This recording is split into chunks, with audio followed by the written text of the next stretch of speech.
스픽스 구독자 여러분 안녕하세요. 정치를 보는 눈 마키아벨리입니다.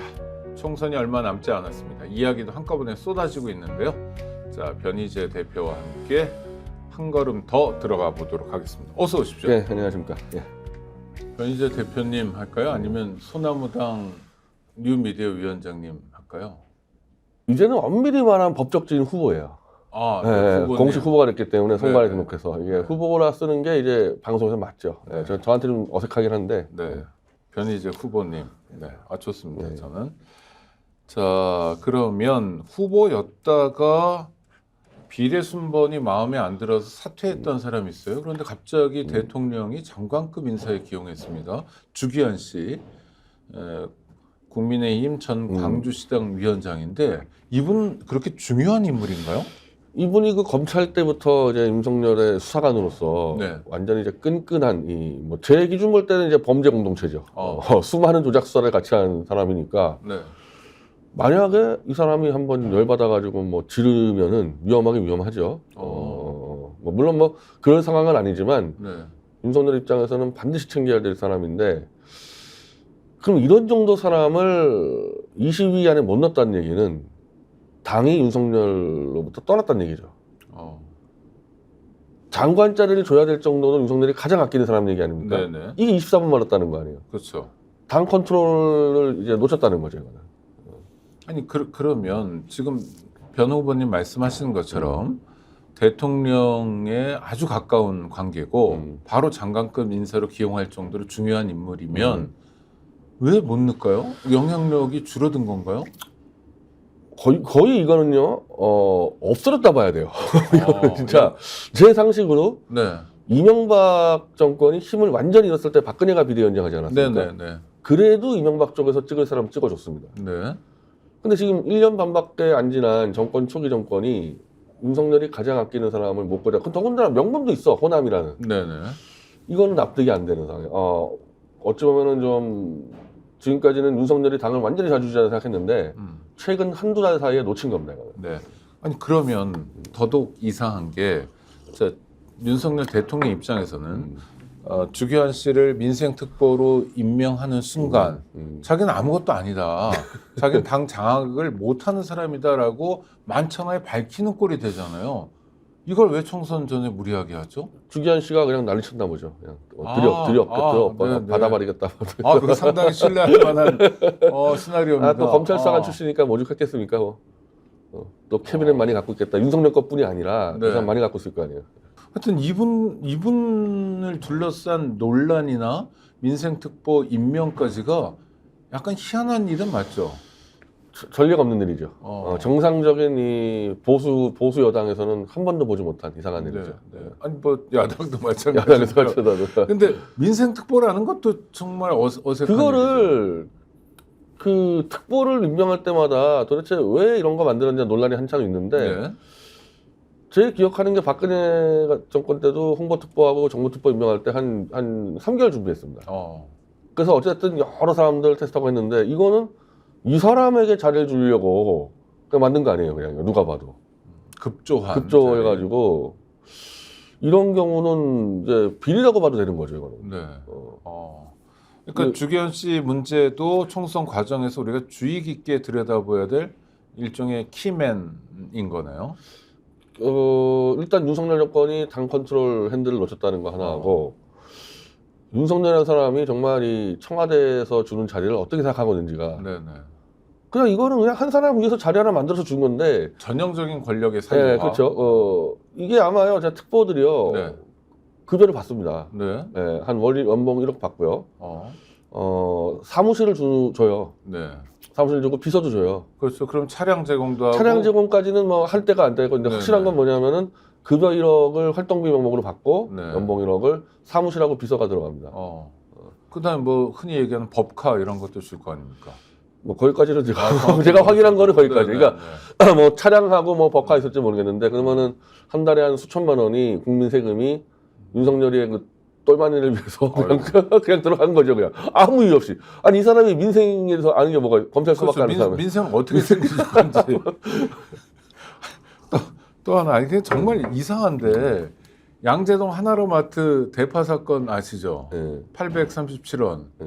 이런 건 어떻게 보세요? 그러니까 저는 대통령이 민생 투어를 한단 말이에요. 네. 사전 선거 운동도 좋고 다 좋은데 그럼 도움이 되는 쪽으로 해야 되잖아요. 자기와 당에게. 이건 완전히 자살골 아닙니까? 아, 저는 그 사건 처음 보고 네. 대파값을 윤석열이 모르는구나 생각하고 저도 몰라가지고 네네. 뭐 그게 대단하 싶었더니 이거는 뭐 있을 수도 없는 일이 벌어졌더만. 그러니까요. 거의 벌거벗은 인간 수준 일이 벌어졌는데. 그러니까. 아, 참. 근데 이제 그런 사건들을 통해서 이제 당에서는 지금 선거에 목숨이 다 걸려 있잖아요. 개별 그렇죠. 후보들은요. 윤석열이 제끼고 가자고 이제 똘똘 뭉쳐 있는 게 아닌가. 그리고 윤석열이 이 사람을 민생특보로 임명한 거는 이제 나 당 신경 안 쓰겠다. 그러니까 저게 지금 선거에 엄청난 악재가 되지 않습니까? 네네. 신경 안 쓰겠다는 거죠. 네가 망하든 말든 난 그냥 나 혼자 가겠다 이렇게 돼서 결별 상황으로 가는 것 같아요 지금. 아니 그래도 뭐 당과 함께 하겠다라는 일종의 시그널은 이종섭을 귀국시키고 황상무를 사실상 뭐 경질하고 이런 거는 그 당과 함께 가겠다는 의사 표시 아닌가요? 그러니까 거기까지 해줬잖아요. 아, 해주고 나서 이제는 마웨이다 이거죠. 예. 네, 네. 그러니까 흔쾌히 해준 게 아니라 이 한동훈의 압박도 아니고 출마자들의 압박이에요. 출마자들의 압박. 네. 출마자들의 압박을 이제 어쩔 수 없이 들어준 다음에 그러면 너희들도 신경 쓰지 마라 이런 거에 대해서는. 근데 아마 이거 당에서 오늘 지금 그 체인저 벨트라는 사람 있잖아요. 네. 함은경부터 해가지고 네네. 뭐 오경훈 이런 운동권 출신들이 네. 작정하고 두들기고 있기 때문에 거기다가 안철수하고 지금 몇 명이 좀 포함돼 있잖아요. 윤희숙부터 해가지고 네. 한 10명의 스피커들이 일제히 까고 있는데 이거 아마 오늘 지르지 않겠습니까 이거? 안철수 씨 얘기가 나와서 그런데 안철수 후보도 여론조사 붙여보니까 뭐 만만치 결코 않죠. 네. 만만치 않고 뭐 뒤지는 것도 나오고 그러면 이제 국면이 중요하기 때문에 낙선할 가능성은 높아지는 그러니까 거네요. 이제 이렇게 네. 되면은 윤석열을 출당시킬 수도 있다고 봐요. 출당. 네. 네. 이 얘기 분명히 나옵니다. 예. 아마 선거운동 기간 전에 한번 나올 것 같아요. 야, 근데 집권 만 2년이 안 됐잖아요. 만 2년이 되려면 이제 5월 달인데 만 2년도 안 돼서 대통령을 당에서 여당이 쫓아내겠다. 우린 여당 안 해. 그게 더 낫다. 이건 정말 심각한 사태네요. 어찌 보면요, 좀 비슷한 상황이 있었던 게 2000년도에 원래 DJP 연합으로 자민련하고 민주당이 같이 공조했지 않습니까? 네. 근데 이제 김대중 정권이 그때 무슨 여러 가지 음해에 시달리면서 이제 총선 때 분위기가 안 좋으니까 자민련이 튀어나갔잖아요. 네. 그래서 자민련이 튀어나가자마자 우리 야당이라고 질러가지고 네. 그때 욕을 엄청 먹고 참패했는데 지금 이 사람들이 이제 여당이라는 지위가 이제 부담스러우니까 쫓아낸 다음에 이제 야당으로 위장하려는 거죠, 이거 분명히. 근데 지금까지는 뭐 여당이어서 우리가 힘있게 뭐 해드릴 수 있습니다 이런 얘기로 선거에서 뭐 득표 요인으로 삼았는데 그런 건 어려워지겠네요. 하여튼 복잡하게 진행되네요. 아마 이제 이 특히 영남권은 뭐 PK하고 수도권하고 좀 차이가 있겠죠. 네네. 그쪽은 지금 뭐 수조 원 뿌리는 걸로 지금 해놨잖아요. 네. 근데 수도권은 그게 의미가 없으니까 수도권 출마자들이 이제 막 질러댈 거고. 글쎄 이게 사실 이렇게 하면 더 어려워질 텐데 일단 뭐 자기들 살려고 아우성 치다 보니까. 네. 그래서 지금 이 국힘의 내부는 이게 끝이 없을 겁니다. 일종의 전쟁이 벌어지고 있는 거네요. 자기 혼자 살겠다고 이제 아우성 치는 거죠. 근데 각자 살겠다 그러면 어떤 그룹이 다 죽는 거 아닙니까? 그러니까 이제 그렇게 가고 있는데 특히 이제 이 이른바 올드 보수는 이 정광훈 쪽으로 다 빠져나가고 있단 말이에요. 완전히 네. 빠져나가고 있습니다. 도태하고 정광훈 쪽으로 네. 빠져나가서 자유통일당이 지금 지지율이 한 5%대가 나와버렸는데 보수에서는 한 번도 없던 일이거든요. 네. 보수는 이렇게 뭉쳐가는 스타일인데 그러면 전통적 이 보수 지지층은 자통당으로 빠졌을 때 의사하고 겹쳐 있어요. 의사하고 좀 겹쳐 있습니다. 이 문제가. 이거 그럼 의사하고 이 보수가 쫙 빠졌을 때 뭐 뼈가 빠지는 거거든요. 그 신속히 아마 붕괴될 수도 있는 것 같아요. 네. 그 붕괴 조짐에서 또 아주 두각을 나타낸 인물이 이종섭 호주 대사입니다. 전 국방부 장관 귀국했어요. 이거 급조한 거 맞죠? 무슨 공관장 회의니 뭐 이런 거요? 그렇죠. 아니 근데 이러면 이종섭에 대한 의혹, 이종섭 때문에 국민들이 분노했던 게 사그라드나요? 문제가 해결되나요? 제가 볼 땐 불을 더 붙이는 것 같은데 잘 안 보일 땐 괜찮은데 네. 이게 나타났잖아요. 근데 공수처는 아직 수사 준비가 안 돼 있어요. 네. 그러면 계속 왔다 갔다 하는 이슈가 될 텐데 그러니까 안철수 같은 사람은 사퇴하라고 얘기하잖아요. 네. 그러니까 그 체인저 벨트들은 사퇴하라고 해서 떠들 거란 말이에요. 이거는. 그 아직 불이 안 꺼지는 정도가 아니라 불이 더 붙는 거죠. 이거는. 아니 그래서 한동훈 비대위원장은 이종섭 들어온다라고 알려주면서 자기가 문제 해결을 했다. 뭐 이런 걸 보여주고 싶었던 거잖아요. 해결이 안 됐네요. 안 됐어요. 네. 아니 그럼 이것도 역시 자책골 아닙니까? 그러니까 처음부터 사퇴를 시켰어야 되는 건데 네. 어정쩡하게 했기 때문에 더 불을 붙여서 한동훈은 이제 양쪽으로 욕을 먹게 되잖아요. 이 체인저 멜타도 욕을 먹고 윤석열 쪽에서 욕을 먹고 그래서 굉장히 이제 한동훈의 입지가 지금 줄어들고 있죠. 지난번에도 여쭤봤지만 저 민주당 같은 경우에 보면 조수진 변호사가 뭐 논란이 있어요. 그거에 대한 판단은 차치하고 그러니까 그날로 사퇴해 버렸죠. 뭐 자정 넘은 시간이어서 날짜로는 그 다음 날이긴 했지만 아주 전격적이고 그러니까 빨리 문제를 해결하는 모습들이 보여요. 그러면 득표요인이 되는 거 아닙니까? 간표를 덜 하는 거. 그렇죠. 근데 국민의힘은 거꾸로 가는 거죠. 지금 거의 다 그랬었죠. 도태우 사건 일주일 끌었었죠. 장해찬 사건 일주일 끌었었죠. 네. 이 사람은 지금 거의 한 달에 한 달. 한 달인데도 아직 해결 안 됐고 계속 가. 그러니까 상대적으로 민주당은 빨리 해결하든지 아니면 양문석 같은 경우처럼 그냥 안 하겠다 하면 끝까지 안 하는 일해야 되는데 네네. 이 국힘의원은 도태우를 2번에 걸쳐가지고 문제 없다 그랬다가 날렸기 때문에 이래서 폭발한 거거든요, 보수가. 그러니까 이 사람 절차들도 다 엉망진창이 된 거죠. 도태우 후보는 어떻게 대응한답니까? 무소속 출마를 해서 네. 정광훈 세력과 손을 잡고 거기다가 이제 최경환 무소속. 네. 이게 좀 최경환은 1위를 하고 있습니다. 그렇죠. 경선에서 아주 스코어가 잘 나와요. 도태우도 지금 내부 1위 한다 그러기 때문에 야 이거 봐라 하니까 탈락한 사람들이 무소속 연대로 지금 짜여져서 오늘 등록일인데 이게 그들끼리 한 6개만 뭉칠 가능성이 있어요. 이 TK에서. 근데 그러면은 여기도 마찬가지인데 한동훈을 비토하는 걸로 갑니다. 이게. 네. 범보수는 일단 한동훈을 죽인다고 진짜 실질적으로 그런 캐치표를 내걸고 있거든요. 네. 그러니까 어찌 보면은 총선 수도권 출마자 라인들하고 한동훈하고 네. 대통령실하고 양대 구도가 아니라 밖에 나와 있는 보수파가 있어요. 3파전, 3파전. 아니 그러니까 한동훈을 죽이겠다고 벼르는 그룹이 있단 말이에요. 무소속 연대로 갈지 그게 올드 보수들. 봐야 되겠지만 한동훈을 죽이는 포인트는 뭡니까? 왜 죽여요? 모든 공천과 이 사단의 문제는 한동훈이 컨트롤 잘못했다. 선거에서 참패가 한동훈 때문에 선거 참패가 이런 예상된다. 문제가 있는데 그 8명의 체인저 벨트가 다 운동권 출신 아닙니까? 네. 한동훈이는 운동권만 챙긴다. 아니 원래 제 2일 구호는 운동권 청산이었잖아요. 그러니까 보수는 한동훈 운동권만 챙기고 보수만 다 죽였다 이거. 정광훈 당에서는 한동훈의 사퇴를 공식적으로 요구를 했습니다. 네.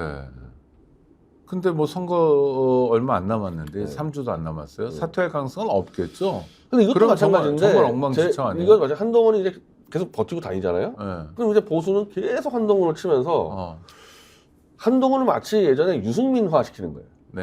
그러니까 박근혜가 있었고 유승민이 있었는데 유승민이 이제 거의 박근혜 쪽에서 악의축이 되지 않습니까? 네. 그걸로 지금 공략을 하는 거예요, 한동훈을. 그래서 그 한동훈을 공략하면서 표를 얻고 있죠, 보수가. 아니, 자기들은 좀 없겠지만 전체 보수 진영은 괴멸 아닙니까? 그런 거 상관 안 합니다, 지금. 그러니까 이번에 상관 안 해요. 그러니까 이 정광훈 당이나 이런 거는 전체적으로 이번에 보수가 이긴다는 거 다 제꼈어요. 이번 기회에 국힘당, 이 사람들은 좌파로 지금 규정하고 있는데, 국힘당은 이 좌파를 척결하고 새롭게 간다. 이렇기 때문에 이 싸움이 끝이 안 나는 거죠. 그러니까 보수하고 진보로 나눈다면 진보 쪽은 보면 지역구는 민주당 찍고 뭐 비례는 조국 혁신당을 찍어라라든지 아니다 둘 다 찍어야 된다든지 아니 우린 지역구에 관여하지 않겠다든지 하면서 하여튼 이렇게 대결하는 것보다는 그래도 좀 보완하는 역할로서 저 새를 키워나가자 윤석열 심판의 뭐 깃발을 높이 들어보자 뭐 이런 구도인데 보수 쪽은 거꾸로 가는 거예요. 한동훈은 악마화 시켜놓고 이건 좌파다 여기다 찍으면 우리 찍어라 이렇게 가기 때문에 근데 그게 엄청난 효과를 내고 있어요 지금. 그러니까 제가 했는데 원래 대표적인 게 이제 최경환 전 의원 같은 거라는 거죠. 아니 최경환 의원은 원래부터 1등을 달리고 있었는데 지금 도태우가 그러니까 이 보수랑 진보랑 좀 정치 문화가 다른 게 여기는 소수 정당이 표를 얻잖아요. 보수는 소수 정당이 0%만 나왔다고. 그렇죠. 무조건 뭉치는데 이번에 지금 5%가 나오고 있다는 거는 이례적인 일이거든요. 근데 이게 10%까지 갈 수 있다는 한동훈을 치면은 그러니까 이제 완전히 한마디로 원래부터 이 장애 보수와 이 제도권 이 보수당하고는 굉장히 안 좋은 게 많았어요. 마치 이게 계급화돼 있었거든요. 네네. 너희는 밑바닥에서 봤을 때는 노비들이고, 아이고. 우리 진짜 실제 그래요. 이걸 이제 없겠다는 거죠, 이제. 예. 아, 그러니까 그냥 정치 지형에서 하위 파트너로 예. 숫자만 동원해라. 뭐 예, 그러니까 바라지 이제 말고. 이 보수에서 볼 때 좌파를 부러워하는 게 네. 여기는 참여연대나 뭐 민변이나 들어가잖아요, 제도권으로. 네. 여기는 안 돼요. 보수는 그게 안 돼요. 근데 요즘에는 보니까 민주당도 좀 그런 화가 점점 좀 보수화가 되는 것 같은 느낌이 받거든요, 이번에. 네네. 근데 보수는 이제 더 이상 못 참겠다. 이번 기회에 그냥 우리가 독립하자. 여기까지 나온 거죠. 자, 총선에서 주요 인물이 이종섭, 황상무인 것 같은데 변 대표님 말씀을 따라가다 보면 윤석열, 또 한동훈이 주요 인물로 무슨 사정 변경이 있을 수도 있다. 아, 일단 한동훈은 지금 보수 내에서는 완전히 이슈의 중심 들어왔고요. 네. 근데 저는 보수 쪽에서 논리적 모순이 있는 게 한동훈을 죽여야 되고 윤석열은 우리가 지켜야 된다 그러는데 네. 둘이 원팀이고 그렇죠. 실제로 한동훈이 박근혜를 30년 구형을 했습니다. 제가 네, 재판에 나가서 네. 이거 가지고 엄청 지금 한동훈은 원래부터 좌파였고 박근혜 죽인 사람이라 그러는데 윤석열이랑 같이 했잖아요. 그럼요. 그러니까 이게 안 맞는 거야, 논리가. 그래서 결국 한동훈 죽인다고 계속 가다 보면은 저는 한동훈은 결국 윤석열과 뭐 같이 갈 수밖에 없다 보거든요. 범죄 공동체라서. 네. 이렇게 되면 이게 결국 윤석열까지 쳐야 되는 상황까지 갈 겁니다. 지금 상황에서는. 지금은 이제 윤석열 지키자 그러는데 이게 앞뒤가 안 맞기 때문에. 네. 총선 아주 묘한 구도로 가고 있는데요. 아우, 저는 지금 제가 저쪽 보수로 넘어가야 되는 거 아닌가. 제가 거기서 제가 리더로 하면은 그냥 끌고 쳐버릴 텐데, 윤석열. 아, 그래요? 네. 제가 지금 거기랑 소통을 하고 있습니다. 제 옛날 동지들하고. 네. 근데 아직까지는 한동훈만 친다는 거예요. 하여튼 선거판이 요동치고 있는데 이종섭 호주 대사 얘기로 한번 더 가보겠습니다. 지금 이 문제를 해결하는 건 대표님 보시기에, 후보님 보시기에는 당장 사퇴하는 거. 그렇죠. 그러면 근데 문제는 네. 뭐냐? 사퇴하면 잡혀가잖아요, 공수처에. 네. 그러면 다 불면 어떡하냐는 거죠. 그러니까 답이 안 나오죠. 형식적으로는 사퇴시키는 게 맞는데 네. 정권이 보호 안 해주면 이 사람 불 거 아닙니까? 네. 그럼 거의 뭐 탄핵이죠, 뭐. 원래 윤석열 대통령에 대한 뭐 동지 관계도 아니고 충성심이 남다른 것도 아니고 덮어 쓴 건데 네. 자기가 끌어안고 죽을 일 있겠어요? 그러니까 이거는 해결이 안 되는 거예요. 해결 안 되는 거.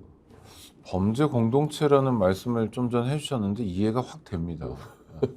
아니 지금 네. 범죄가 너무 많아가지고 뭐가 어디서 털릴지 몰라요 지금.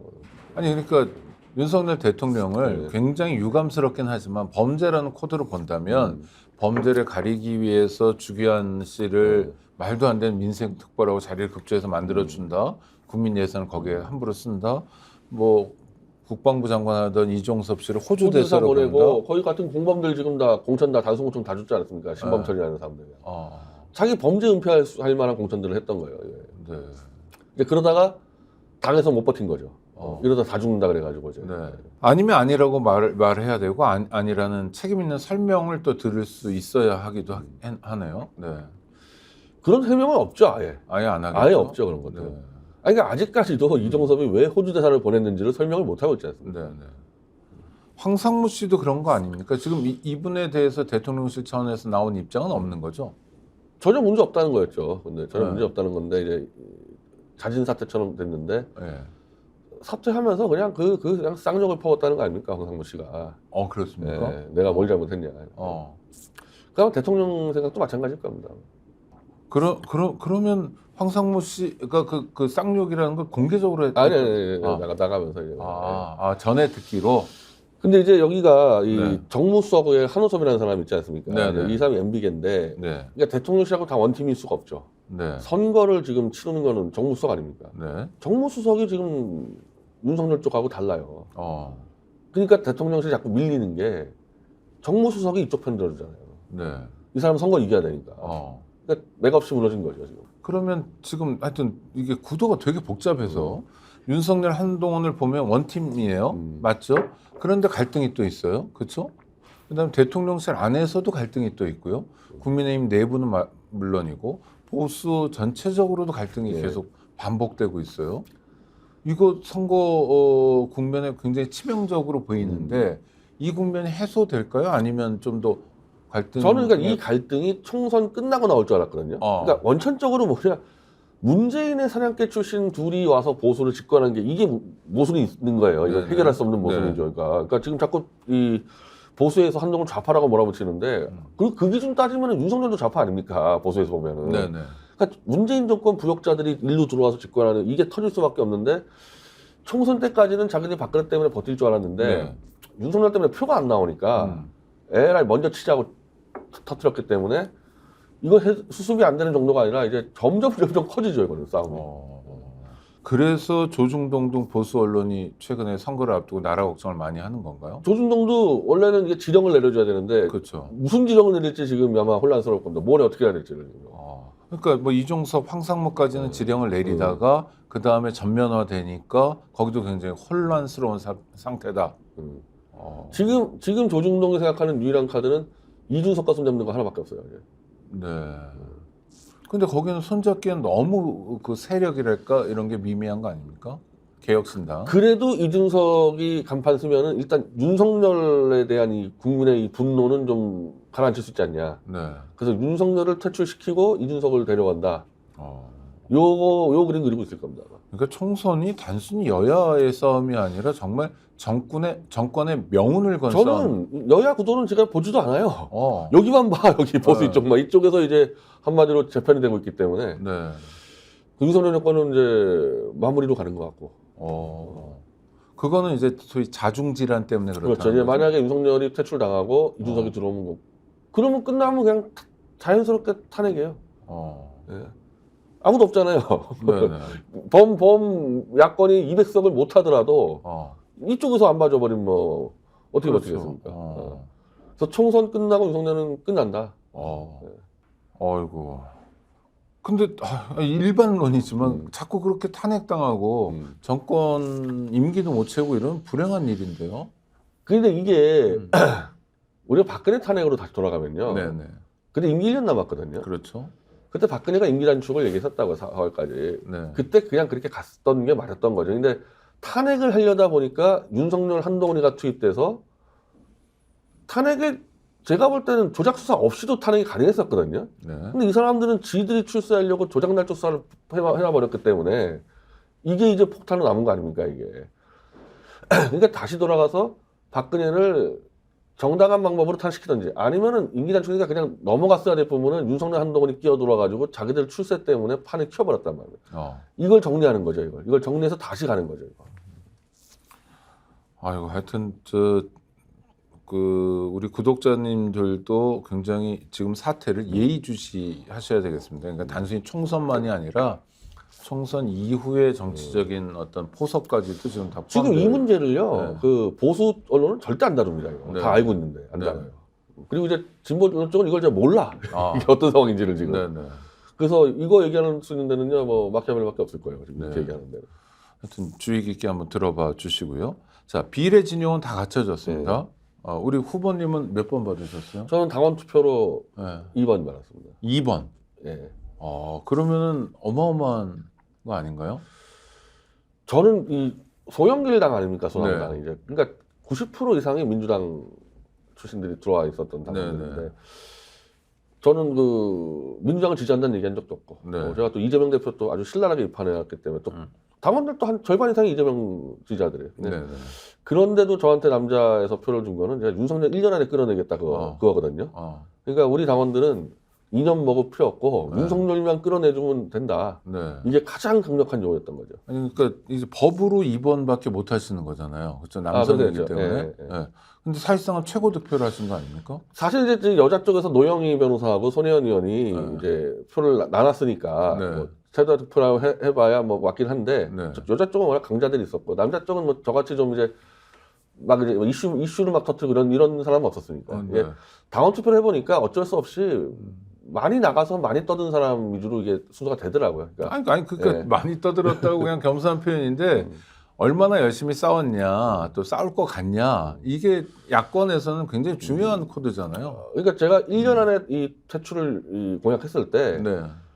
허언이라 보진 않은 거죠. 그리고 저는 1년 안에 퇴출을 못 시키면 제가 배지를 놔두고 나오겠다고 공약을 했으니까 네네. 예, 그걸 좀 믿어준다고 생각하고. 아니 그러니까 조국 혁신당의 선전도 굉장히 잘 싸울 것 같은 이미지를 보여줬기 때문에 그런 거잖아요. 그렇죠. 민주당에 비해서 그렇죠. 네네. 소나무당은 이제 이번 주에 중앙당이 등록돼가지고 아이고. 여론조사가 나온 게 하나도 없어요, 우리는. 네. 근데 이제 조국 신당과 비교했을 때도 우리는 구체적으로 1년 안에 끝내겠다. 그리고 어떻게 끝낼지도 우리가 다 발표를 하고 있거든요. 네. 그래서 윤석열을 도저히 못 봐주게, 더 이상 못 보겠다는 사람은 소나무당을 찍으시면 됩니다. 그 조국 혁신당도 윤석열 정권과 잘 싸울 것 같은 이미지로 지금 당세를 확장시켜 나가는데 소나무당은 단순히 잘 싸우는 게 아니라 구체적으로 잘 싸운다. 시나리오를 갖고 잘 싸운다. 우리 이미 좋습니다. 저 뉴탐사 등과 윤석열 중범죄 설명회를 시작을 했어요. 네. 서울에서 이제 스튜디오 시작했는데 이제 전국 다니면서 윤석열을 끌어내면 범죄를 알려줘야 될 거 아닙니까? 그렇죠. 일단 태블릿 조작하기랑 청담동 술자리도 지금 다 드러났거든요. 네. 아마 다른 사람들은 청담동 술자리 그 뉴탐사가 잘못 짚었다고 알고 있을 거예요. 그러니까요. 아니 저도요. 저도 재판에- 김의겸 의원이 헛소리했다. 재판에 들어가 보니까 한동훈 쪽이 아무것도 못 하고 있습니다. 아무 입증도 못 하겠고 사실상 이제 이 한동훈이 소송 건 건데 뉴탐사한테 이거 네. 무죄가 나오게 돼 있어요. 이거.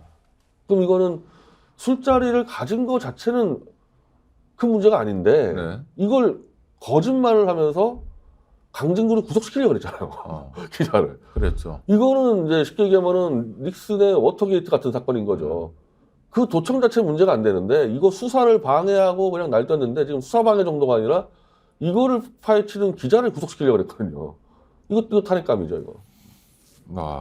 우리 변희재 후보님이 변희재 의원님이 되려면 근데 소나무당은 약간 지금 그러니까 너무 늦어서 그런지 여론조사에서도 안 보이고 나온 게 없어요, 나온 게. 네. 그러니까 가능은 합니까? 의원 당선 가능성? 이번까지는 연동형의 특성상 3% 그러니까 무조건 3%를 얻어야 의석수를 배분하는데 3%가 60만 표인데 네. 60만 표를 얻으면 저희는 1, 2번은 당선된다. 네. 이 연동형의 특성상. 네. 아니 그거는 룰이고 네. 가능성은 어떻게 보세요? 그러니까 60만 표를 얻을 수 있냐 없느냐 하는데 우리 손혜원 의원이 선거를 총괄하는데 네. 300만 표를 자신하고 있어요, 손혜원 의원. 아 그래요? 300만 표면은 어마어마한 몇 퍼센트 그러니까 300만 표는 한 10%가 되는 건데 네네. 그러니까 손혜원 의원은 해봤잖아요. 열린민주당 때 해봤잖아요. 그걸. 그때가 150만 표였는데 네. 그때보다 유리한 점이 많다. 일단 소영길이라는 호남의 대권 주자를 갖고 있기 때문에 네. 호남에서 우리가 조국 신당보다 표를 적게 받을 수가 없다. 네. 다만 이제 소영길 대표가 감옥에 있는 게 지금 핸디캡인데 네. 석방될 가능성이 굉장히 높아졌거든요. 그렇습니까? 그래서 우리한테는 송 대표 석방 여부가 가장 결정적인 변수가 되는 거고 그 이외에도 우리는 이제 이 보수 인사들이 들어와 있잖아요. 네네. 지금 보수가 붕괴되는 상황에서 보수에서 윤석열을 비토하는 층이 있어요. 네. 그건 이제 민주당이나 조국당은 절대 접근할 수 없는 표죠. 네네. 그 표도 우리는 가져올 수 있으니까 많은 장점들이 있다는 거죠. 송영길 대표가 보석으로 석방되느냐가 또 중요한 관건이다. 가능성은 높아지는 반 이상입니까? 재판부가 네. 이미 이게 1심을 6개월 안에 못 끝낸다고 선언했어요. 네. 그럼 6개월 뒤면 무조건 풀어줘야 돼요. 5월이면 풀어줘야 되거든요. 네. 한 달 좀 일찍 풀어달라는 거예요. 어차피 풀어줄 거. 네네. 선거 좀 치르자. 그래서 이거는 거의 우리 변호사들은 다 결정 났다 생각하더라고요. 그럼 송영길 씨가 구치소에서 나오는 장면이 또 하나의 뉴스가 되고 터닝 포인트가 된다. 이번 우리는 총선에서. 이제 김대중 대통령이 미국에서 귀국해가지고 신민당 지원한다고 광주로 내려갈 때 그걸 재현시키려고 네네. 네. 실제로 뭐 비슷한 측면도 있고 뭐 그때 탄압에 비하면은 제가 볼 때 100분의 1도 안 되는데 네네. 그래도 뭐 모양새는 좀 비슷하니까 그때는 진짜 물리적으로도 죽이려고 그랬어요. 구치소에서 나와서 그냥 곧바로 그냥 그 KTX하고 광주로 내려가야 되지 않겠나요? 재밌네요. 그러니까 선거가 어떤 뭐 재밌는 것도 많은데 자 비례 진영이 다 갖춰졌어요. 이당 저당. 전체적으로 평가는 어떻게 하십니까? 물론 이제 소나무당 당을 제일 그걸 이제 감안을 하고 들으셔야 되는데 네. 난 일단 민주당은요. 아니 제가 시사 논평을 25년 했는데 네. 내가 아는 사람들이 없어요. 네. 내가 아는 사람 딱 2명이더만 용인하고 서승만 개그맨. 근데 서승만 씨는 너무 번호가 23번이고 네. 아니 1번, 2번, 3번 이거는 진짜 시민사회 활동하더라도 약간 이제 스피커 형들이 있잖아요. 스피커 형이 네네. 아니라 어떻게 보면 조직형을 시켰는지 전혀 모르는 사람들을 쫙 깔아놔가지고 그러니까 민주당은 그냥 당명 보고 찍으라 이거 같아요. 저는. 근데 그게 플러스 알파 요인이 없는 거죠. 네. 근데 반면에 이제 조국은 좀 스타 라인들을 많이 구축을 했고 네. 뭐 조국 본인 자체가 스타 아닙니까? 네. 그러다가 이제 저 신장식도 있고 박은정. 네, 박은정 있고 네. 미아라는 가수 뭐 여러 네. 가지 말도 많지만 그러니까 네. 스타급들로 해놓은 거고 우리는 그 돌격대들 다 해놓은 거죠. 돌격대들을 뭐 정철승 변호사도 그렇고 네. 소년도 그렇고 누가 봐도 들이받고 싸우는 사람들 뭐 네. 노영희 변호사라든지 약간 이상한 사람들이란 느낌이 들 정도로. 최대지 뭐 비례는 그렇죠. 아니지만 뭐 네, 보고 네. 아니 그 들이받고 소남당은 싸우는 약간 그러니까 대표 감옥 가 있고 그러니까 네. 투쟁력은 뭐 압도적으로 저희는 네, 어. 강하다고 생각하죠. 일부러 컨셉을 그렇게 가지시는 거죠? 아니 왜냐하면 네. 우리는 우린 제정신 아니다 그냥 붙어보자 막 애초에 이런. 네. 이게 윤석열 조기퇴진 태극기 촛불 집회로부터 시작했으니까 네, 네. 거기서 저하고 송 대표 만나서 이게 시작된 거 아닙니까? 그러니까 투쟁가들이 모일 수밖에 없는 거였죠. 민주당이 그렇게 심심한 진용을 짠 이유는 뭘까요? 그러니까 누군가 탁 틀어지고 했으면 뭐 논란을 아니, 그러니까 연동형을 네. 이 사람들이 연동형으로 간다 하면요, 사실은 연동형에 요구를 할 때 반드시 국민 오디션을 제안했었거든요. 네네. 그러면은 이제 아까 말한 대로 지명도 높은 사람이 되는 그 부작용도 있지만 네. 국민들이 그래도 알만한 사람이 나온단 말이에요. 그렇죠. 오디션 하면은. 네네. 근데 오디션을 빼버리니까 분배했잖아요. 네. 그럼 소수 정당하고 시민사회는 자기들 조직에서 열심히 일하는 사람들 내보낼 거 아닙니까? 그렇죠. 그러니까 네. 조직에서는 강한데 국민적 인지도가 없는 사람들이 돼버린 네. 거죠. 그러니까 오디션 안 했기 때문에 그래요. 구조적인 문제가 있었다라는 거. 그 다음에 개혁신당이나 새로운 미래는 뭐 평가할 면이 있습니까? 개혁신당은 너무 그 소수 정당 치고 너무 시끄러워요. 네. 그러니까 조국 신당도 당원 투표했거든요. 네. 그 당원 투표란 것은 조용해요. 아무 문제가 없어요. 누구나 동의하니까. 네, 네네. 뭐 하니까. 근데 개혁신당은 소수 벤처 정당이잖아요. 네. 이런 거 가지고 시끄러우면 안 되는데 제일 시끄러워요, 여기가 지금. 그 양영자 의원이 뭐 반발하고 이런 대목들이죠. 그러니까 거기서 지금 문제가 되는 사람이 천하람이 네. 2번 들어온 거고 왜 순천 출마하다가 왜 들어왔냐고. 네. 김용남이 빠진 게 또 좀 문제가 되죠. 네. 김용남 씨가 굉장히 이제 빅스피커였는데 네. 아니 천하람 기준 따지면 김용남 씨 4번 정도 들어왔어야 되는데 그렇죠. 이거 아예 아웃시켜 버렸고. 네. 그래서 이준석 측근들도 이제 당직자 아웃시키고 뭐 그리고 이제 전문가들 빠지고 막 이러면서 누가 주도한 겁니까 그건? 이준석 제가 주도 안 했다 그러는데 네. 김종인 씨가 주도한 것 같은데. 그래요? 그러니까 네. 당직자를 날려버리고 그런 거 부분에서. 근데 이제 의사는 이제 2번, 4번에 배치, 1번, 3번에 1번, 5번에 배치했죠. 의사는. 네. 의사표를 잡으려고. 그래서 네. 현재는 의사 쪽에는 굉장히 어필이 잘 되고 있는데 그건 우리가 바로 잡을 자신이 있어요. 의사는. 왜냐하면 의대 교수라고 해서 이 문제를 제대로 싸울 수 있는 게 아니고 네. 우리는 최대집이라는 투쟁력 의사협회장 출신. 그리고 네. 투쟁력은 의사 전체 합쳐서 1등인 사람이 네. 목포에 나가다 보니까 네. 이 의사 전부 다 보수 성향이거든요. 네. 극우 최대집이 목포가 뭐 무슨 수로 당선자 이래가지고 빠져 있는데 최대집은 손혜원 씨가 지금 도와주고 있잖아요. 그리고 네. 우리는 소영길 당이잖아요. 그리고 최대집은 누가 봐도 윤석열 끌어내리는 투사로선 적합해서 지금 목포에서 굉장히 지금 성과가 좋거든요. 그렇습니까? 그래서 이게 만약에 목포에서 당선될만 하네 이러면 의사들이 이쪽으로 다 올 겁니다. 개혁신당이 아니라. 그 개혁신당 쪽은 의사들이 그냥 학자들이 들어온 거고 여기 네. 투쟁가가 들어왔으니까. 네, 비례를 통해서도 또 여러 가지를 보게 또 하나는 정말 네. 저는 전혀 예상하지 않았던 그 권윤지 작가라고 5번에 들어왔는데 네. 반 페미니스트 26살 여성 작가인데 안희정 비서하면서 성함을 다시 한번 권윤지 권윤지 한번 기억해 보겠습니다. 안희정 쪽에 일을 하면서 그 안희정 성폭력 사건을 면밀히 조사해서 이건 성폭력이 아니다. 네. 이건 안희정 걸려든 거다. 이렇게 주장을 해가지고 이 페미니스트가 엄청 이제 대립을 하고 있는데 그 사람이 들어와서 이제 저는 솔직히 처음 알았어요. 이 존재 자체를. 네네. 근데 그냥 김성수 TV 정도 방송 어떻게 보면 큰 메이저 채널은 아닙니다. 그래서 방송 한 번 했는데 이런 얘기를 한 거거든요. 네. 여성 이 주의자들이 얼마나 이 성 가지고 남자들을 함정파고 올가매는지 적나라하게 얘기해가지고 이게 fem코라고 이준석을 지지하는 20, 30대 남성들의 이제 강력한 사이트예요. 네. 이준석이 여기서 100만 표를 가져간다는 거거든요. 네. fem코를 그냥 이 컨텐츠로 지금 완전히 도배가 되고 있어요. 이 권윤주 작가 컨텐츠. 근데 지금 그런 얘기는 좀 위험해 보이기도 합니다. 이를테면 뭐 성폭력이나 이런데 성범죄에서 2차 가해의 소지도 좀 있는 것 같고. 그거 이제 의견이 대립되는 수가 있는데, 네. 뭐 저도 사실 이제 이 성폭력에 대해서 조작 사건을 제가 많이 해봤기 때문에 뭐 저는 권 작가에 동의하는 편이고요. 네네. 표만 얘기했을 때, 일단 표만 얘기, 올거로 빼었을 때, 이준석의 그 20, 30대 100만 표 아성은 다 포기했거든요. 네. 아무도 못 건드렸는데, 소나무당이 권위주의 앞서가지고 거기를 지금 뒤흔들면서, 제가 이제 면밀히, 제가 팬콘 처음 들어가 봤어, 사실은. 네네. 아, 남자 20, 30대 이 리더는 여성이 되는 게 맞겠다. 아, 그렇습니까? 네. 그러니까, 막 따르는 거지, 여성 리더를. 네. 이준석은 남자잖아요. 이 네. 호감도가 다른 거야, 완전히. 그래서 이 부분에 대해서, 이준석이 독점했던 그 표를 소나무당이 가져올 수 있겠구나. 네. 하여튼 네, 구독자 네, 여러분 네. 지금 옳고 그른 거 떠나서 표만 얘기하는데. 사실관계에 떠나서 권윤지란 분이 혜성같이 나타나서 일종의 20, 30대 남성들의 잔다르크 역할 같은 거를 하고 있다. 그러면 정치인 이준석에게는 치명적 치명타 지금. 지금 안 그래도 지금 이낙연 때문에 합당하면서 그게 줄어들었는데 네. 이건 아예 리더가 통째로 맡겨버리는 거. 네. 그쪽에.